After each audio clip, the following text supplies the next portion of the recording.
Zach, we need you here. We haven't won yet. Sean, I got the allergy pills. We're good. I got the shades to block out the haters. Today is the day. And Zach's confidence, well, it didn't translate.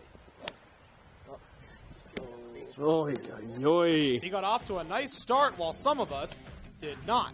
But there's always a breakfast ball. Would it lead to some momentum on the hole that truly counts? Gotta go. Yeah. I don't think a tennis ball can send someone to the hospital, but We'll find out. come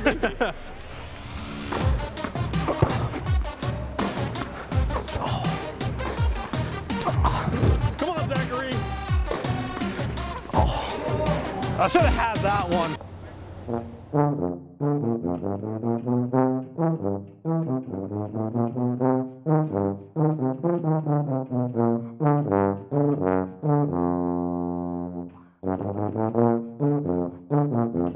Pretty close. Just missed it by a hair or two. Not, almost the same throw that Colton had the other day.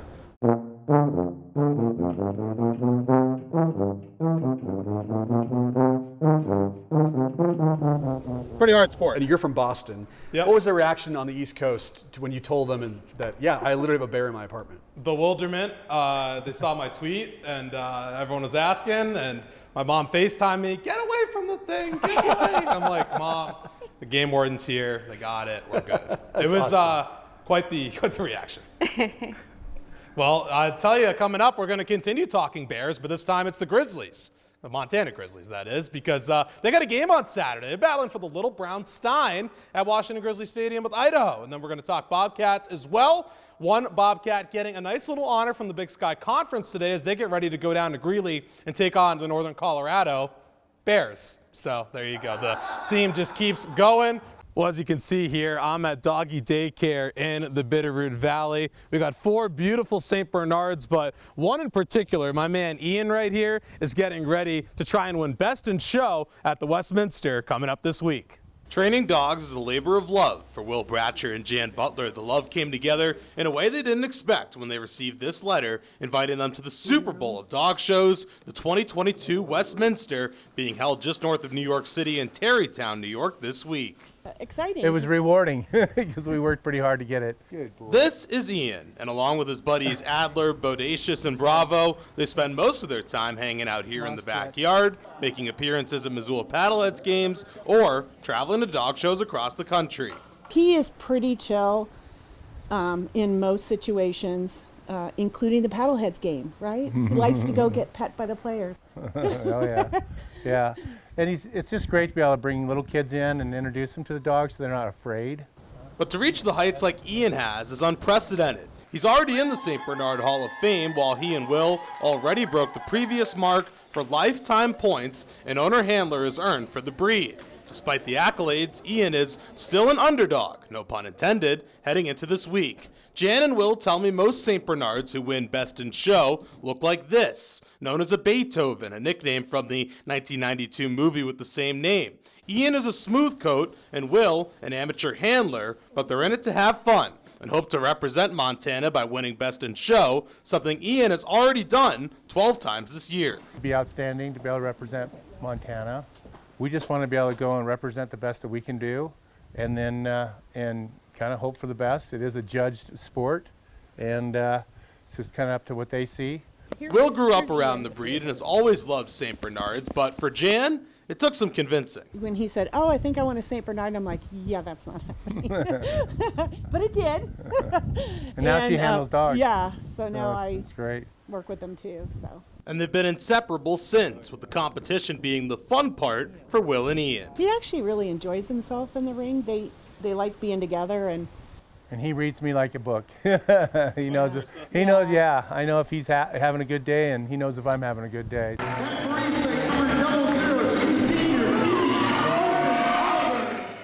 Coming out of Eastlake High School in Washington, Keely Burton Oliver was a highly touted recruit, a state champion and 2-time Washington Player of the Year, who committed to Arizona State. She was ready to get her college career started until her career was put on hold. In June of 2020, I went in for a pre-op for like a completely unrelated surgery I was having, and they took an EKG, And they're like, hey, like, it's just a little bit abnormal, like, did you know? So I was like, no, like, I had no idea there could be anything wrong. It turns out Keely has an abnormal heart condition where it doesn't compact the way it should. So she wasn't cleared to play by the Sun Devils team doctor, even though other top cardiologists from around the country said she could play. Seeking a new opportunity and a chance to return to the sport she loved, Burton Oliver moved back to the Northwest, hoping to play for Washington State. But it wasn't the right fit. So then I took pretty much 2 years off until Brian, he gave me a call and kind of pulled me out of retirement. I think for me, just hearing her story, you know, I have experience with cardiac arrest with June Doherty, who I was a coach with at Washington State years ago. Holsinger was her top assistant with the Cougars, and Doherty passed away from heart issues herself in 2021. With Burton Oliver ready to walk away from the sport she loved, Holsinger reached out. You know, I knew our high school coach, and they were all like, hey, Keely would be awesome to be here. I knew what kind of player she could be. I didn't know how all these things that have gone on with her, what that would look like. And so she's done a great job. Along with that, her high school teammate Haley Heward hoped they would play together again. And she texted me, she's like, so I think I'm actually gonna come be a Lady Grizz, and I was like. She's had her ups and downs in her first year at Montana, but it's all part of Keely's return to the court. She can be as good as she wants to be. She's that talented. That will take some sacrifices. That will take some different things mentally to get overcome for her.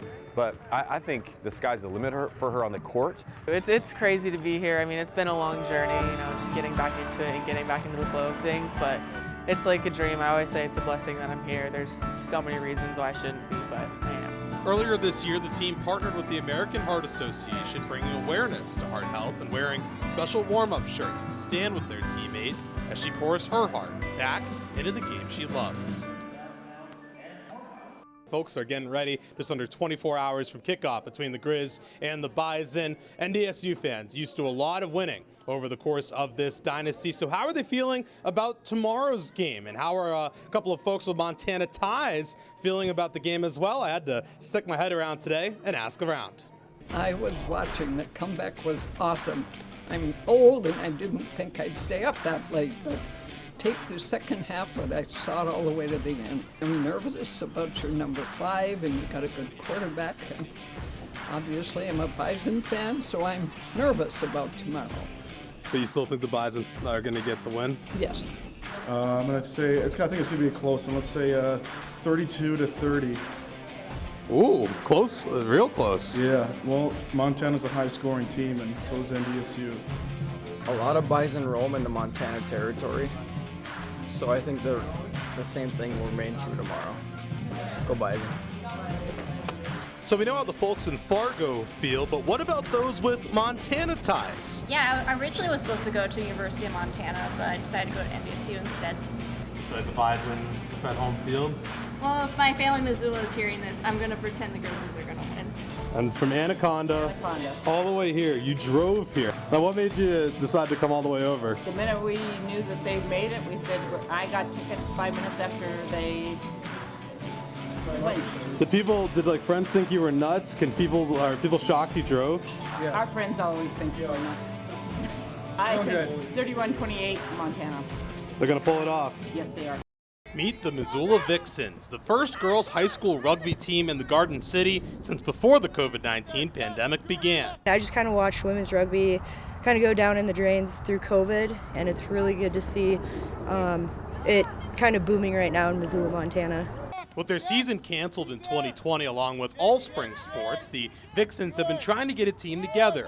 After having a co-rec team with the boys' high school team last year, the girls this year have been on their own. There wasn't a women's team for girls' high school, and I was like, that's not cool. So I was like, we need to get out there and like have a team. We started recruiting, and we made it happen. Now they find themselves playing in tournaments and traveling across the state each weekend, facing off in 7-on-7 matches against teams from the Bitterroot Valley, Kalispell, and Helena. The team didn't come into their first season as a group with any expectations, but now they're winning matches and having fun as they learn the game. I think the girls are just great. They have a fun, positive attitude.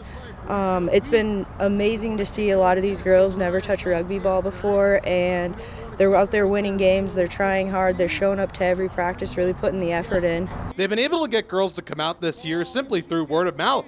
Lucia Schlapfer is a freshman at Big Sky High School and told me she found out about the team through a girl on her wrestling team. The community, I've never really been on a team sport before. Of course, wrestling is a team sport, but it ends up being independent at one point. So I love being on a team with a bunch of girls that I can be close with.